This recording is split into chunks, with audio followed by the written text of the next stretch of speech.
All right, welcome to a quick tutorial on how the lighting desk works here in the auditorium. So the first thing to be aware of is that this control panel over here controls the two light bars. So at the beginning of the service, we flick each one of these on.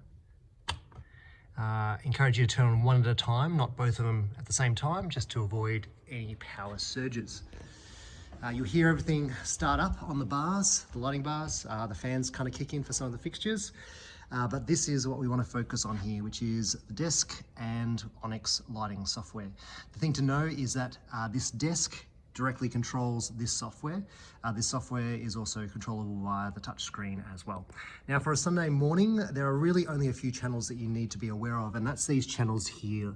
Notice it says bank 1, which correlates to the number on this desk, number 1. And you can see along the bottom here, there are 10 channels.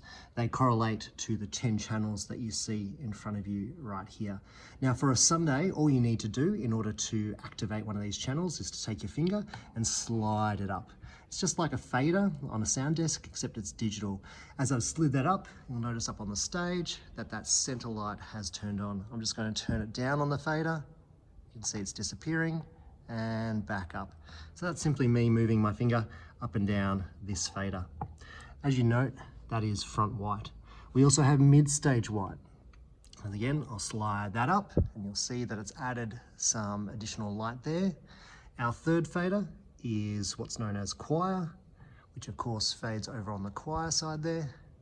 And then our fourth fader is a little bit different. You'll notice it's called color back. Now this is red because it has a number of cues or scenes connected with it. So the way that we do that is we simply slide the fader up once again, but you'll notice that as I've slid the fader up, nothing has appeared on the back, and that's because we haven't activated that fader yet. The way we do that is simply by clicking the number above it. So number 4 here, as we do that, the light is activated. Now this actually has a whole number of cues in it, 3 in fact. You can see it listed there, Q1 it's currently on. To switch between the cues, we can just hit the number 4 and I'll go there to cue number 2 and you'll see it's changed to a purple. I'm going to hit it one more time. Again, number 4, it's changed to cue number 3 and it's changed to the green. So right now we have our 4 main faders up, our front white, our mid white, and our choir white, along with our color back. Usually on a Sunday, it'll look a bit like this, usually just with the first 2 up and then number 4 up. We usually tend to add a little bit of this UV, which just adds a little bit of purple glow on number 5. And then for our mover at the back, it's number 10. So I'm going to activate that by pressing number 10 and then slide that fader up. And as you can see, it's added the circles at the back. So basically, these faders just correlate with those things. So the ones you need for a Sunday primarily are numbers 1, 2, 3 if you're using the choir spot, 4 for the background, 5 for adding a little bit of color to the background, and 10 for the mover.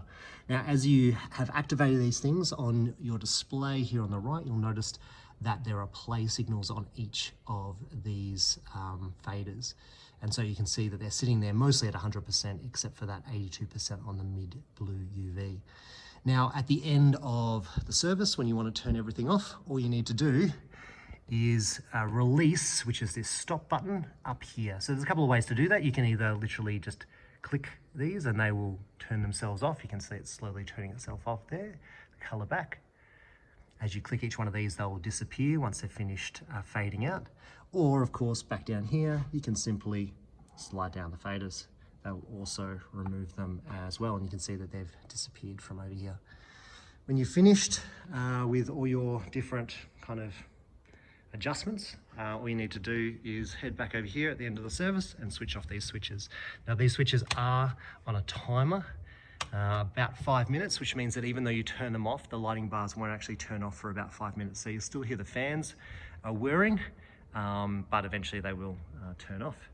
I think that's about all you need to know about the lighting desk.